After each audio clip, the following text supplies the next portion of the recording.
나의 마음 아시는 주, 나의 입술 주님을 부르네. 내 모든 행실 아시는 주님께 나 모두 맡기리. 내 모든 눈물 가난한 마음도 아시는 주님 날 사랑하시네. 놀라운 은혜 무한한 주의 지시 나는 증명 못하네. 하늘의 해와 달 빛나는 별들도 손가락으로 지으신 하나님의 그 놀라운 내 모든 생각과 내 모든 행동 하나까지 모두 다시고 인도하시는 주님을 나 찬양해. 예, 여러분 반갑습니다. 시간이 많이 지났죠. 10월 25일 금요일입니다. 이 시간 우리 이사야 63장의 말씀으로 함께 은혜 나누고자 합니다. 오늘 말씀 63장 1절부터 해서요 6절까지만 우리 같이 말씀 봉독하십시다. 63장 1절부터입니다. 에돔에서 오는 이 누구며 붉은 옷을 입고 보스라에서 오는 이 누구냐. 그의 화려한 의복 큰 능력으로 걷는 이가 누구냐. 그는 나이니 공의를 말하는 이요 구원하는 능력을 가진 이니라. 어찌하여 내 의복이 붉으며 네 옷이 포도즙 틀을 밟는 자 같으냐. 만민 가운데 나와 함께 한 자가 없이 내가 홀로 포도즙 틀을 밟았는데 내가 노함으로 말미암아 무리를 밟았고 분노함으로 말미암아 짓밟았으므로 그들의 선혈이 내 옷에 튀어 내 의복을 다 더럽혔음이니 이는 내 원수 갚는 날이 내 마음에 있고 내가 구속할 해가 왔으나 내가 본즉 도와주는 자도 없고 붙들어 주는 자도 없으므로 이상하게 여겨 내 팔이 나를 구원하며 내 분이 나를 붙들었음이라.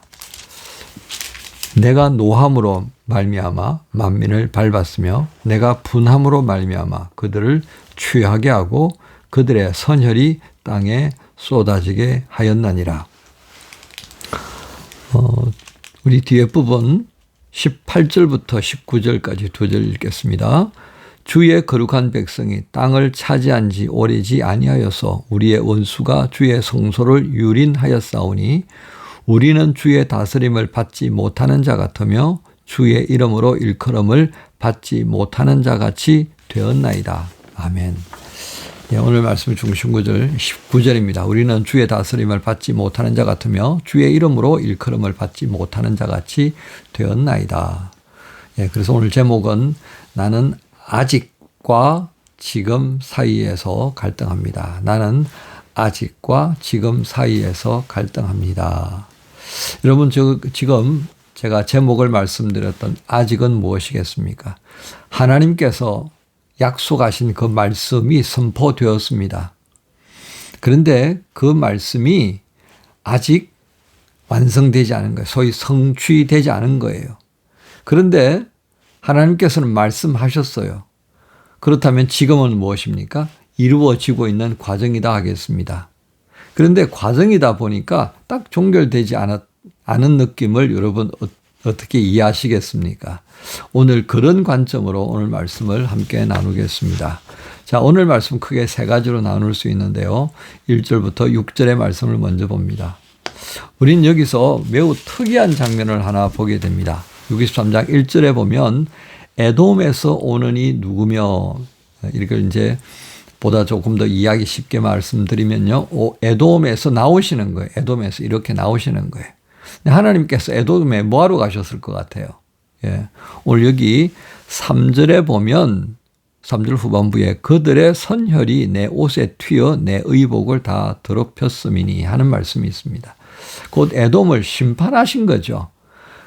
그 하나님의 큰 분노가 에돔에 임했던 겁니다. 이 에돔에 대한 그 하나님의 진노하심을 조금 더 알 수 있는 말씀이 소선지서에 있는 오바댜서입니다. 오바댜서 1장에 보면 10절부터 14절까지 조금 더 기록되어 있는데요. 하나님께서 에돔을 왜 이렇게 그 진노하시면서 징계를 하시느냐 하면 에돔은 이스라엘의 그 형제지간입니다. 그죠? 형제지간이라고 하죠. 에스와 야곱을, 동생 야곱을 여러분 기억하시죠? 그죠? 그래서 에스와 야곱은 이제 따로 떨어져서 살게 되어집니다. 하나님께서는 에돔의 영지를 이 야곱의 자손들이 침범하지 못하도록 딱 보장을 하셨던 거죠. 자, 그런데 이 오바댜서를 보면 이스라엘이 어려움에 직면했을 때 오히려 그것을 기회로 삼아서 이 에돔 사람들이 약탈을 해버리는 겁니다. 오히려 더 위기, 어려움들을 가중시켜 버린 거예요. 형제가 형제를 약탈해 버린 거예요. 최소한도 모른 척 하든지 아니면 그대로 있어야 되는데 그냥 불난 집에다가 이제 부채질까지 해버리는 상황이 됐던 거죠. 이제 저런 것들이 하나님께 정말 분노를 초래하는데 가장 중요한 건 뭐예요? 형제의 도리, 형제의 도리를 지키지 않았다는 거예요. 거기다가 이제 형제의 것을 약해졌던 형제를 약탈해 버렸다. 그래서 이제 하나님께서 심판하는 거예요. 자, 이런 장면들을 이제 우리가 보게 되는데요. 이 에돔을 심판하실 때 하나님이 얼마나 열받으셨는가 하면 5절을 볼까요? 내가 본즉 도와주는 자도 없고 붙들어 주는 자도 없으므로 이상히 여겨 내 팔이 나를 구원하며 내 분이 나를 붙들었습니다. 그러니까 이 시점에 하나님께서 막 분노하셔서 저거 다 엎어버릴 거야 그럴 때 막 만류했던 이가 여러분 기억나시죠? 모세입니다. 모세. 하나님 이러시면 안 됩니다. 누누이 말렸던 광야에서 그 긴 여정을 마치고 그 가나안에 들어가기 전까지요. 하나님이 이스라엘을 몇 번씩 없애버리려고 하셨던 적이 있잖아요. 그때마다 모세가 하나님 이러시면 안 됩니다. 말렸더니. 그런 일도 없다 이 말이에요. 또 모세처럼 하나님과 동행하면서 하나님이 하시려고 하는 것들을 이렇게 헤아려서 감당했던 그런 사람들. 하나님이 홀로 돼버린 거예요. 그러니까 하나님 더 열받아 버리신 거지. 진짜 나를 이해하고 좀 만류도 좀 하고 모세처럼 말이죠. 그런 이 사람이 없더라 이 말이죠. 뭐 그냥 에돔을 완전히 박살내버리셨다. 자, 에돔 박살냈습니다. 그 다음에 두 번째 7절부터 14절입니다. 7절부터 14절은 이스라엘을 향해서 하나님께서 베푸신 은혜가 있어요. 그 은혜는 위로하고 인도하시는 겁니다. 7절을 보세요. 내가 여호와께서 우리에게 베푸신 모든 자비와 그의 찬송을 말하며 그의 사랑을 따라 그의 많은 자비를 이스라엘 집에서 베푸신 큰 은총을 말하리라. 자, 이 큰 은총을 말하리라 라고 하는 이 말씀. 그리고 17절부터 14절까지요. 이 하나님 백성들이 모세를 통해서 하나님께서 베푸신 그 놀라운 은혜들을 기록하면서 되새김질합니다. 이게 뭘 의미하겠습니까?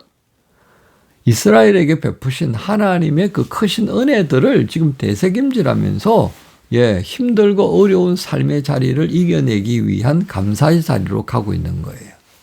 자, 왜 이 사람들은 왜 지금 이걸 여기 담았을까요? 왜 에돔에 대한 심판을 말하고 왜 그들은 옛적에 하나님께서 모세를 통해서 베푸셨던 그 은혜를 지금 되새김질하면서 감사의 자리로 나가는 걸까요? 그 다음에 세 번째 15절부터 19절까지 말씀 가운데에서 제가 중심 구절을 19절이라 그랬죠. 자, 이 19절에 보면 우리는 주의 다스림을 받지 못하는 자 같으며 주의 이름으로 일컬음을 받지 못하는 자 같이 되어나이다. 이게 무슨 뜻이죠? 우리는 앞에서 62장까지 오는 그 말씀의 내용을 통하여서 구원의 아름다운 소식을 듣고 시온의 의가 빛같이 예루살렘의 구원이 횃불같이 막 이렇게 하는 막 정말 시적인 아름다움이 배가 되어져 있는 이런 하나님의 회복의 역사를 기록한 이사야서의 예언을 봤습니다. 근데 지금 이게 63장에 들어와서 이게 뭔 얘기입니까? 예. 어떤 신학자들은 이 본문을 그렇게 말합니다. 아마도 이 본문의 배경들은 하나님의 사람들이 그 소위 인도함을 따라서 포로로 돌아오고 난 다음에 그 포로의 기간 동안에 예루살렘 성전을 재건하고 예루살렘 성을 재건하는 그 과정에 정말 억울한 일들 많이 겪습니다. 정말 열받는 일들이 정말 많아요. 그 사람들의 마음이 어떠했었겠습니까? 그러니까 하나님께서 우리에게 은혜를 베푸셔서 돌아오게 하셔서 이와 같은 일들을 감당하는 시점에 있단 말이죠. 그런데 대적들은요 더 날뛰는 거예요. 대적들은 더 날뛰는 거야. 자, 그런 상황을 경험하면서 이들이 하나님 앞에 바랬던 것은 무엇이겠습니까? 에돔을 향한 하나님의 징계를 들으면서 위로를 받는 거죠. 모세를 통하여서 하나님께서 베푸셨던 그 은혜를 되새김질하면서 위로를 받는 거죠. 그러면서 하나님의 말씀은 선포되어졌는데 아직 이 예루살렘 성전도 예루살렘 성도 아직 되어져 가는 과정에 있는 이 현장에서 백성들이 느낄 수 있는 그 어떤 상실감, 하나님의 긍휼을 구하는 그 간절한 마음은 아마 말로 다 표현할 수 없을 것입니다. 바로 그럴 때에 그들은 오늘 이 63편을 통하여서 위로를 받는 거죠. 무엇으로요? 에돔을 징계하시는 하나님이 계신다. 그리고 모세를 통해서 은혜를 베푸셨던 그 하나님이 지금 우리 여기 와 있다. 그리고 이제 탄식하는 거죠. 하나님 그런데요. 우리에게 19절의 말씀. 우리를 이렇게 말하는 자들이 있습니다. 주의 다스림을 받지 못하는 자. 소위 방치되었다 그 말이죠. 저들이 믿는 하나님으로부터 방치되었어. 그다음에 주의 이름으로 일컬음을 받지 못하는 자. 주의 이름을 이 입에 올리지도 못하는 부끄러운 자들이 되었어. 그러니까 완전히 하나님이라는 신이 잊어버렸다. 그렇게 말한다는 거죠. 반어법을 쓴 겁니다. 에돔을 멸하시는 그 하나님. 모세를 통해서 우리에게 이렇게 구원의 은혜를 베푸신 하나님.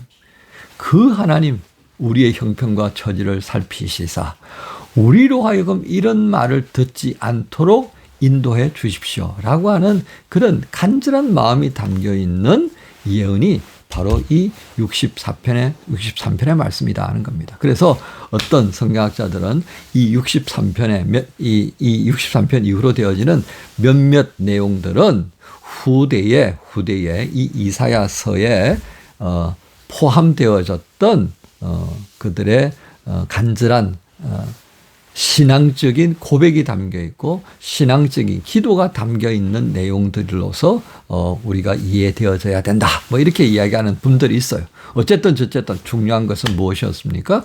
우리는 오늘 이 본문을 통하여서 정말 힘들고 어려운 말로 다 하소연할 수 없는 그런 때를 만나게 될 것입니다. 그때 뭐예요? 우리를 가장 힘들게 했던 자들을 심판하시는 그 하나님이 계신다.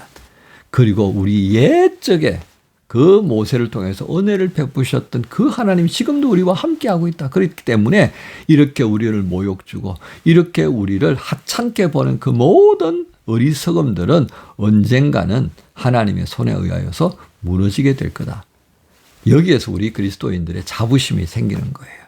정체감이 올라가도록 만들어주시는 말씀이다 하는 겁니다. 아무리 힘들어도 우리에게는 누가 있다고요? 그렇습니다. 은혜 베풀어 주시는 그 하나님이 계신다. 그래서 나는 아직과 지금 사이에서 갈등합니다. 하지만 하나님, 나는 믿음의 조상들을 통해서 은혜 베풀어 주신 그 하나님을 기억하고 그 하나님께 오늘도 이렇게 기도합니다. 라는 신앙으로 살아가야 한다는 것이 오늘 63편의 핵심입니다. 여러분, 오늘 이 마음 갈등하지만 그럼에도 불구하고 영원토록 변함없이 우리와 나와 함께 하시는 하나님께 기도하시면서 이 금요일을 멋지게 또 감당하십시다. 그리고 우리 주일날 또 종교개혁 기념주일입니다. 성찬 예식이 있습니다. 이날을 기도하고 말씀 보면서 주보 보시면서 말씀 봐야 되겠죠. 그죠? 그렇게 해서 주일을 또 함께 모여 예배하는 복된 날로 삼으십시다. 여러분 모두를 우리 주님 예수님의 이름으로 축복합니다. 주님 감사합니다. 언제나 현실 속에서 주의 말씀을 붙들고 고민하는 나의 모습이 오늘 본문에 담겨 있는 것 아시지요?